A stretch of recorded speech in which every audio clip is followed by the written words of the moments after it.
नमस्कार, मी Ujjwala बैसाने. Yes Marathi news मध्ये आपलं स्वागत. आता पाहूया एक स्पेशल रिपोर्ट. लाडकी बहीण योजना मध्ये काही लाडक्या बहिणींवर सरकार अन्याय करत आहे. या संदर्भात नांदगाव तहसीलदार सुनील सौंदाने यांना निवेदन देण्यात आले. आज महाराष्ट्रातील लाखो ड्रायव्हर खासगी संस्थांकडून, बँकांकडून कर्ज काढून स्वतःच्या नावावर चारचाकी वाहने, जीप, टॅक्सी, टेम्पो, लोडिंग गाडी घेऊन आपला उदरनिर्वाह करतात. मात्र त्यांच्या पत्नी संसाराला हातभार लागावा म्हणून काही कपडे, धुनी भांड्याचे काम करतात, तर गावखेड्यातील ड्रायव्हर भावांच्या पत्नी शेती काम करून मोलमजुरी करतात. त्या सर्व वाहन चालकाच्या पत्नी लाडली बहीण या योजनेस पात्र असणार नाही, कारण त्यांच्या पतीच्या नावावर चारचाकी गाडी आहे. महाराष्ट्र सरकारने लाडक्या बहिणींना लाडकी बहीण या योजनेत अपात्र ठरवून नाराज केले आहे. म्हणून आम्ही महाराष्ट्रात नवनिर्माण सेनेतर्फे महाराष्ट्रातील सर्व ड्रायव्हरच्या पत्नीलाही लाडकी बहीण योजनेचा लाभ मिळावा म्हणून नांदगाव तहसील मोर्चा काढून निवेदनाद्वारे मागणी केली आहे. उपस्थित असलेले मान्यवर महाराष्ट्र नवनिर्माण सेना महिला नांदगाव तालुका अध्यक्ष सौ कल्पनाताई दराडे, महिला माजी अध्यक्ष सौ स्वाती मगर, फादर बॉडी नांदगाव तालुका अध्यक्ष श्री सुनील भाऊ कोल्हे, मनमाड शहराध्यक्ष श्री सचिन भाऊ शिरूड आणि तालुक्यातील मनसे कार्यकर्ते यांच्या नेतृत्वाखाली निवेदन देण्यात आले. अतिशय चांगली सरकारने राबवली आहे, पण ती जी खरंच गरज ज्यांना आहे त्यांनाच दिली गेली पाहिजे.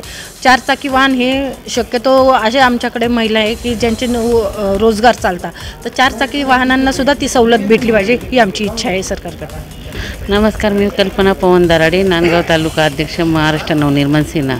हे माझे लाडकी बहीण ही योजना जी मांडलेली आहे ती सरकारने खूप छान मांडली, पण त्यांनी अशा अटी निर्माण केल्या की ज्यांची स्वतःची फोर व्हीलर आहे त्यांना भेटणार नाही.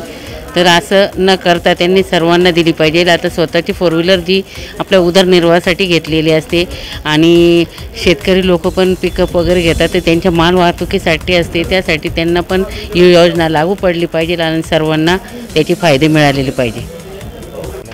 आज येथे आपण माननीय तहसीलदार साहेबांना जे निवेदन दिलं आहे ते लाडकी बहीण योजनेसाठी दिलेलं आहे, ज्याच्यात काही अटीतटी शासनाने लागू केलेल्या आहेत.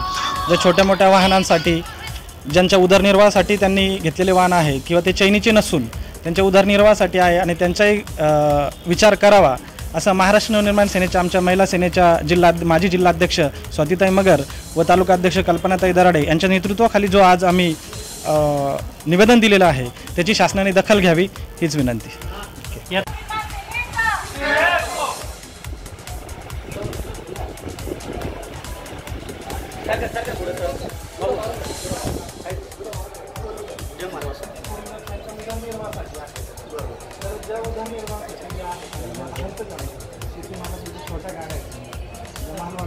येस मराठीसाठी तालुका प्रतिनिधी विजय बडोदे, नांदगाव. अशा प्रकारच्या ताज्या घडामोडींसाठी येस मराठी न्यूज यूट्यूब चॅनलला लाईक करा, शेअर करा आणि सबस्क्राईब करा आणि बघत रहा येस मराठी न्यूज.